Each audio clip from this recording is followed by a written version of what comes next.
An act difficult to watch, difficult to bear, and difficult definitely to comprehend. An act of absolute inhumanity on camera.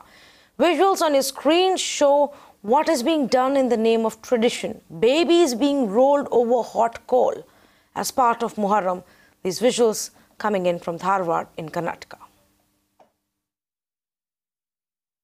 I spoke to a few of them who were there during this religious practice or the ritual. They say that it's being practiced for quite some time now. It's been passed on from generations, and they say there's no harm to the child whatsoever. But when you take a look at these visuals, the threat is pretty imminent, isn't it? One slip of the hand and the face of the child can be on burning charcoal, and that's the biggest risk that it poses, and several rituals like these pose.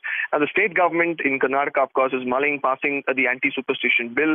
The real question is whether they are aware of so many practices in remote areas in different parts of the state, whether they can really curb it, whether they can really impose a ban on such religious practices, especially with appeasement politics really running high in the state of Karnataka. Will they be able to curb all of these religious practices? Is something that we'll really need to look at once the anti-superstition bill comes into the picture. But as of now, it's a thin line that can be drawn between rituals and religious practices and also inhumane practices. And here you can see a little child is just a year old, and then the father themselves, the parents are involved in these religious practices.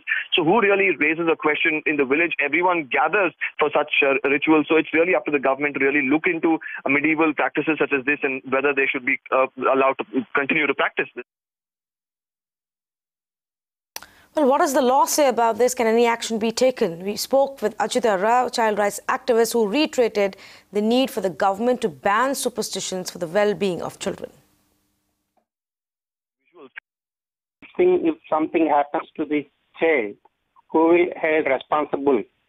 And just on this name of Muharram or whatever it is, whatever the religion, whatever the caste, whatever the religious practices, that should not be imposed on the innocent children, because children are not aware of any religious practices, or they are innocent, and it should not be done. Whoever done this should be punished seriously.